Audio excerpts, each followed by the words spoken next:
నమస్తే దోస్తల్, మంచిగున్నారులే. ఈరోజు మీ శరణ్య తిరిగి వచ్చేసింది.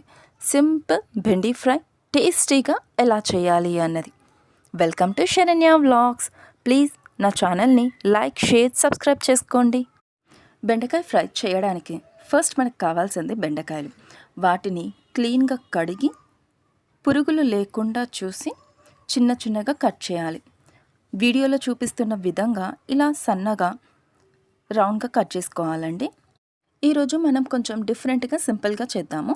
ఫస్ట్ వచ్చేసి బాణీ పెట్టి డీప్ ఫ్రైకి సరిపడా ఆయిల్ని వేసేయాలి. ఆయిల్ హీట్ అయిన తర్వాత మనం కట్ చేసి పెట్టుకున్న బెండకాయలు ఉన్నాయి కదండి, అవి కొద్ది కొద్దిగా తీసి ఆయిల్లో వేయాలి. గుర్తుపెట్టుకోండి, ఎక్కువగా బెండి అందులో వేయొద్దు. మనకు ఆయిల్లో డీప్ ఫ్రై ఇలా గరిట పెట్టి కలిపే విధంగా కొంచెం వాటికి ఫ్రీ మోషన్ ఉండేటట్టుగా కొన్నిగా అందులో వేసి మనం ఫ్రై చేయాలి అండి.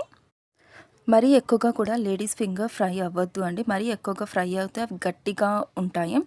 సో మీడియం అలా పచ్చిగా ఉండొద్దు అండ్ మరీ గట్టిగా కూడా ఫ్రై అవ్వద్దు.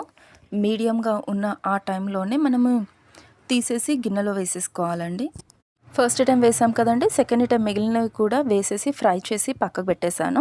అండ్ ఇప్పుడు మనకి ఫ్రై కావాల్సింది పచ్చిమిర్చి, ఆనియన్స్, కరివేపాకు అండ్ పుదీనా ఏంటి అంటే నేను తాలింపుకి మాత్రమే వేస్తాను. అది మనకి ఫ్లేవర్కి చాలా బాగుంటుంది.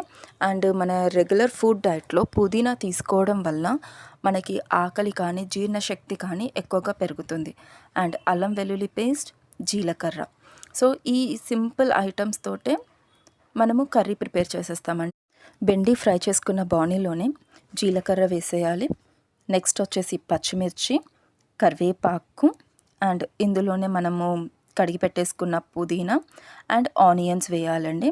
ఇవన్నీ కూడా మనకి ఫ్రై అవ్వడానికి అని చెప్పేసి ఒక చిన్న టిప్ ఏంటో తెలుసా అండి, సాల్ట్ వేసి మనం ఇవి ఫ్రై చేసామనుకోండి త్వరగా ఫ్రై అవుతుంది.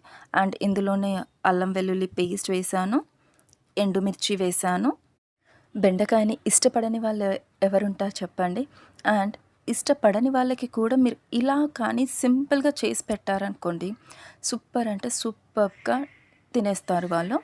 అండ్ ఇది పప్పుచారులో కూడా సైడ్ డిష్గా సూపర్ ఉంటుంది, రోటీస్లలో కూడా సూపర్గా ఉంటుంది. సో నేను ఇంగ్రీడియంట్స్ అన్నీ వేసాను కదండి. నెక్స్ట్ వచ్చేసి లైక్ పసుపు వేసాను, కారం, గరం మసాలా, ఇవన్నీ కూడా వేసి చక్కగా కలుపుకోవాలి అండి. మనము బిఫోర్ బెండకాయ వేసేయడానికి ముందే ఈ ఏవైతే మసాలాలు వేసామో ఇవన్నీ మనం కలుపుకున్నామనుకోండి, ఆ మసాలాలు అండ్ ఇప్పుడు మనం చూసారు కదండి, నేను బెండకాయని ఎంత వేగాక నేను తీసి పక్కకు పెట్టాను అన్నది. మరీ ఎక్కువగా కూడా క్రిస్పీగా అవ్వదు. ఇలా కొంచెం పచ్చిగా ఉన్నప్పుడే మనం వాటిని తీసి పక్కకు పెట్టేసేయాలి. ఎందుకంటే మనము ఇప్పుడు మళ్ళీ తాలింపు వేసేటప్పుడు కూడా వాటిని ఫ్రై చేస్తాము, కుక్ చేస్తాం కాబట్టి ఈ ఈ సైజులో ఈ ఆకారంలో ఉన్నప్పుడు పెడితేనే టేస్ట్ బాగుంటుంది. నోరూరించే రుచికరమైన బెండి ఫ్రై రెడీ అయిపోయింది. రోటీస్కి కానీ అన్నంలోకి కూడా చాలా బాగుంటుంది. Please like and subscribe.